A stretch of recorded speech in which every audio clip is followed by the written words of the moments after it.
Thank you for tuning in to the Parma Area Chamber of Commerce podcast. We will be focusing on everything from spotlighting our members to discussing what is happening in the chamber. This episode is brought to you by IDEA Cleveland. IDEA Cleveland is a proud sponsor of all the efforts of our chamber. Now, let's join the conversation at the IDEA Cleveland studio in Independence, Ohio. Hi, everyone. Welcome to another episode of the Parma Area Chamber of Commerce Member Spotlight. And I'm Chris Simmons with IDEA Cleveland. And joining me today is Rachel Durci. I'm a financial wellness coach, and my business is Effortless Budgeting. Awesome. Effortless Budgeting. So what do you guys do? Well, I'm a solopreneur, so it's just me. And I offer financial wellness coaching, corporate presentations, and then also group coaching. I'm about to get started. So when I work with my clients, I'm really just working with them on helping them be more confident and comfortable with their finances. I think we all know that financial education is unfortunately not really taught in school. I don't know about you, but I learned how to write a check. That was the end of my financial education in school. And yet most people actually interact with money on a daily basis. You're either earning money for something or you're spending money on something.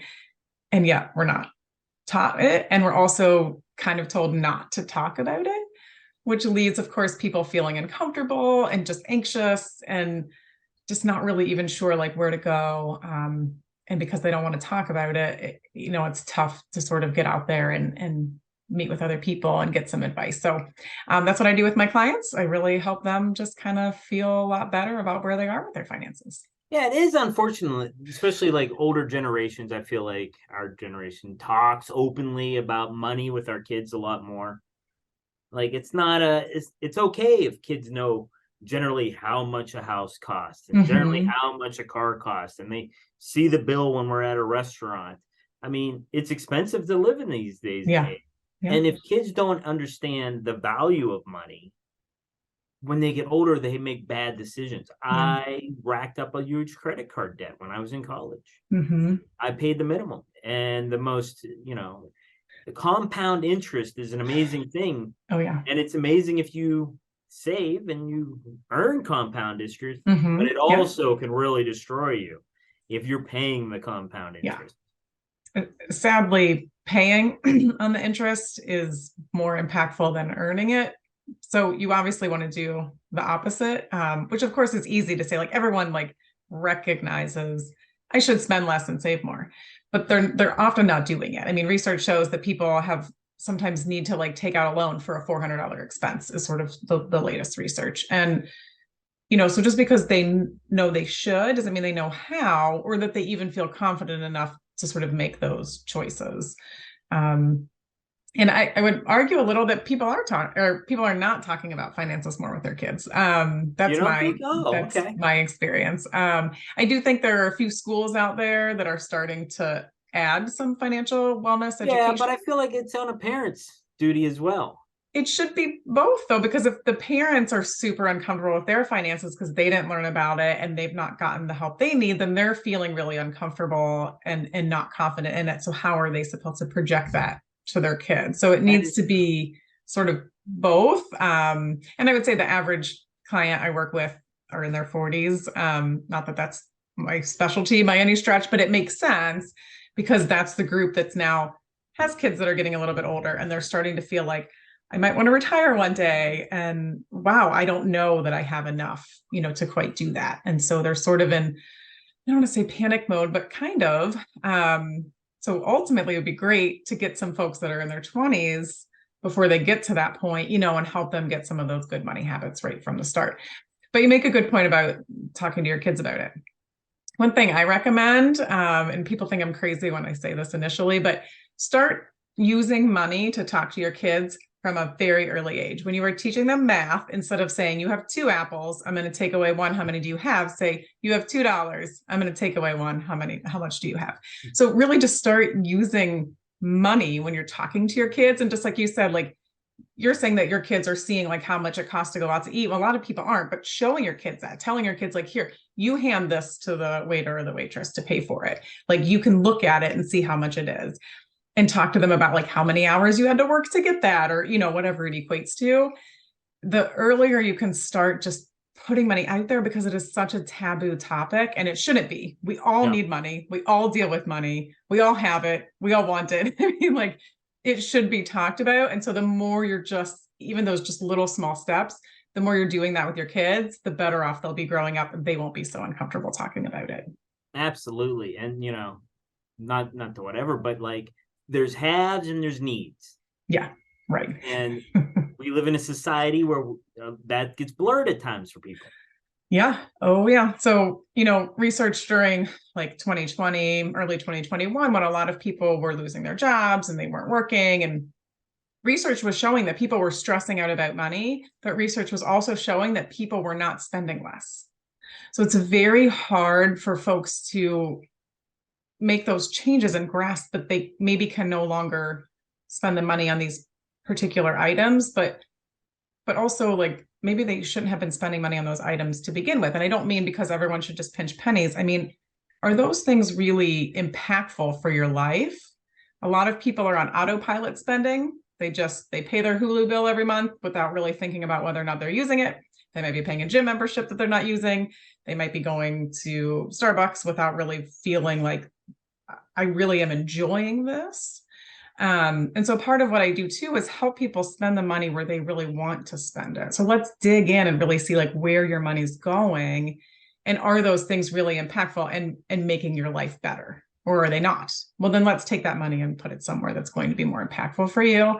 So it's not always about saving, but about making sure your money is going where it makes the most sense for your life, and that you're not just sort of on that autopilot spending.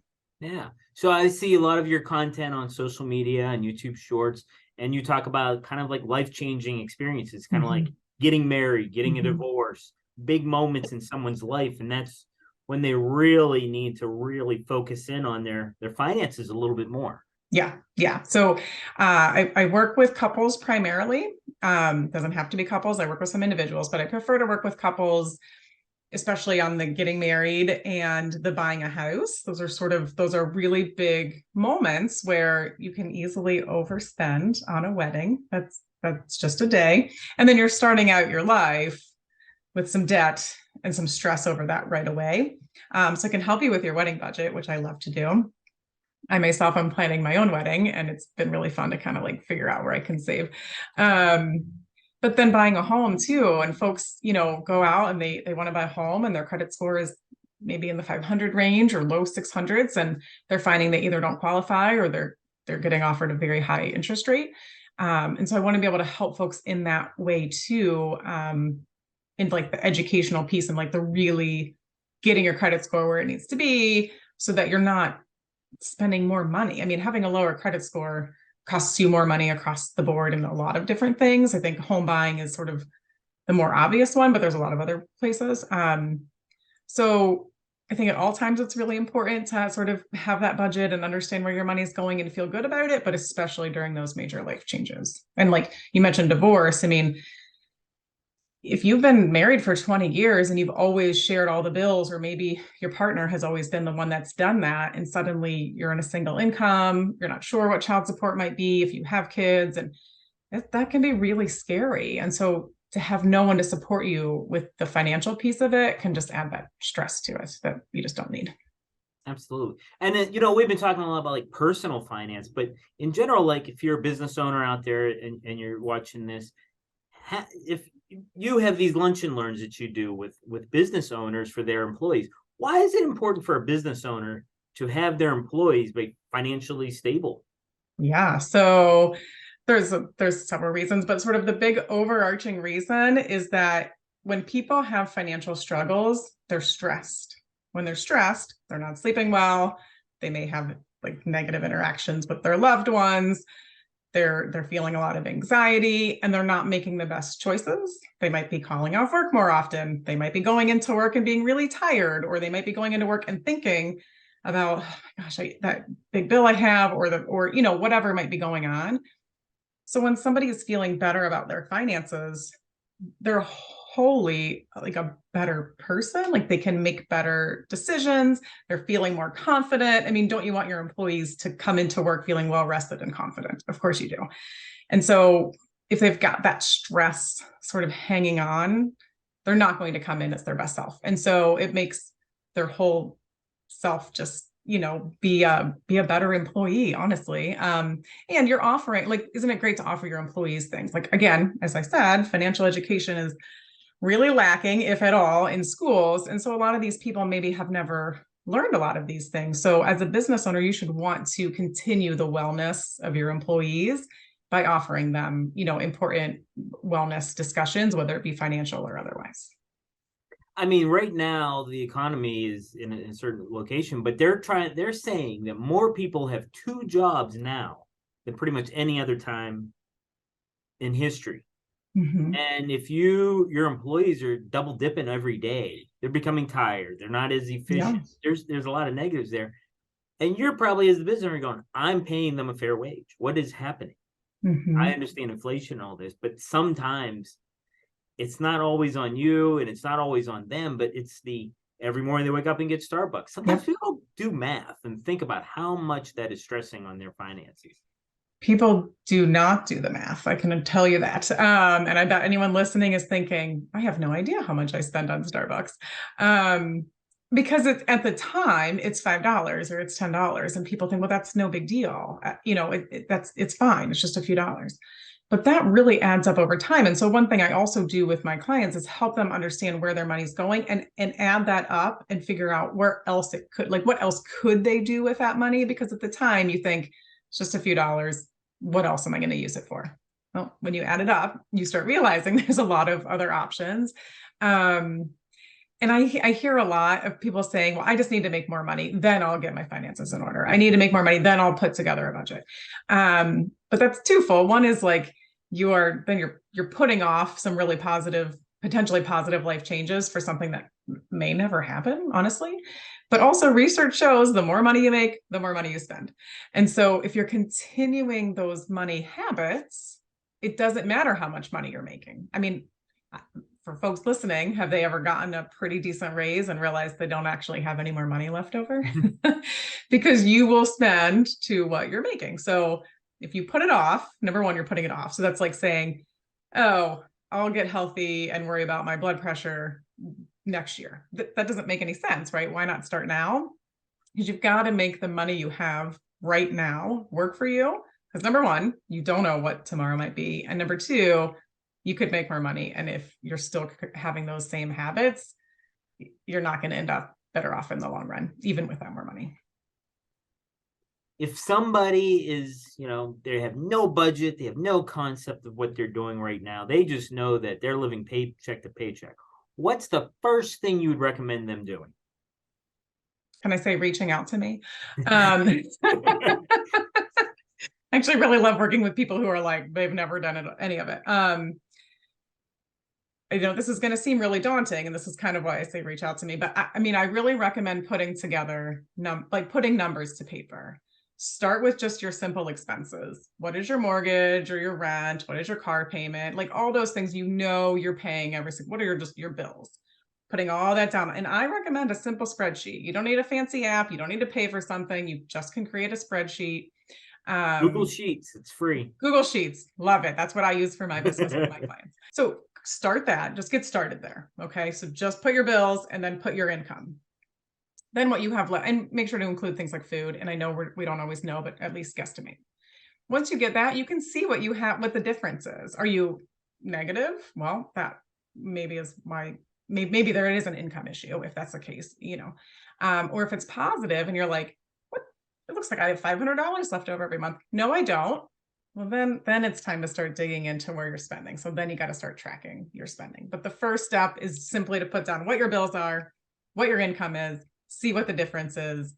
If it feels bigger than what you have, it's not. Numbers don't lie. So that is what you should have. But where are you spending that money? Are you spending more on food than you thought? Are you going out to eat? I mean, going out to lunch, like I think something like 3 days a week can cost you like $2,000 or $3,000 in a year. Lunch is expensive these days. Yes. Eating out. I mean, food at the grocery store is also expensive. But people aren't going to McDonald's and getting $3 meals. Yeah. Well, they're going out and they're getting $15 lunches. But you can hardly you the can big hardly go to burrito place McDonald's. Chipotle is expensive now. Yes. Oh my God, Chipotle is super expensive now. The last time we got it, I was like, are you kidding me? But you can hardly even go to McDonald's and get something for $3 anymore, though. Like, Yes. it's not that That's cheap what I'm there. saying. That's like a 1990s thing to think you got the Right. dollar menu. Right. Yep. They don't do that really. I mean, it's there, but people don't really. Right. Let's be honest. And it's also like, again, that kind of goes back to like, is this positively impacting your life? So are you spending that $3 or $4, $10 out to lunch wisely? And are you feeling good about it? Or afterwards, do you feel like crap because number one, you didn't eat anything that was healthy, but number two, you spent money on something that you didn't really even enjoy that much? And that could be different for everybody, right? And that's why I like really meet my clients where they are. Some people go to Starbucks and that is their respite and that's what they want to do. And that's very important to them and it brings them joy. That's great. And then other people are just on autopilot and they just feel like that's just what they always do. So that's what they do. And they're not really thinking about it. So Absolutely. yeah. So again, write down your expenses, your income. Make sure you put down those memberships. Man, Yeah. there's so many now, from your Netflix to Disney Plus to Hulu. There's so much. And then you get lost, you lose track of them. Yeah. Right. And if you're watching one show on a streaming service that's costing you $10 or more a month, again, add that up. $10 at the end of the month. I mean, you know, that's $120 a year. Could you put that into savings? And like you said, like earn some interest on that? Or could you just spend it on something Pay down that your is more credit card or put it on your credit card? Yeah. Or that's one night in a hotel if you want to go on a road trip for a week. Yeah, absolutely. Absolutely. And probably more joy in a road trip for one weekend than watching Hulu. Right. I will tell you one that show that you're watching. Yes. Right. When I was going through a divorce many years ago, I had to get rid of cable because I couldn't afford it after that. And I thought that I would really miss it. That was about 11 years ago and have never had cable since then because I realized I don't miss it. Like I don't need it. It's not something that I just found other better uses to spend my time. And I still have no interest in having it. And we're good. You know, we just don't watch that much TV. So it's interesting what you can live without if you just try. All right. So the real step one is to contact you. So how do people get a hold of you? You can go to my website, effortlessbudgeting.com, and there's a thing down at the bottom. You can just fill it out to contact me. My email is rachel@effortlessbudgeting.com. And I also, you can search Effortless Budgeting on YouTube, Facebook, and Instagram from all those places. Awesome. And you're on LinkedIn too? And LinkedIn. LinkedIn is just my name. Yeah, my personal name. All right, cool. Well, thank you so much for joining me. Yeah, thank you, Chris. Yeah, and thank you for tuning in. And hey, if you're having some kind of budget issues, hey, nothing to be embarrassed about, give Rachel a call. Yeah, absolutely. Thanks so much. Thanks for listening to the Parma Area Chamber of Commerce podcast. We would like to thank our sponsor, Idea Cleveland. Please subscribe to our podcast to be notified when new episodes are released.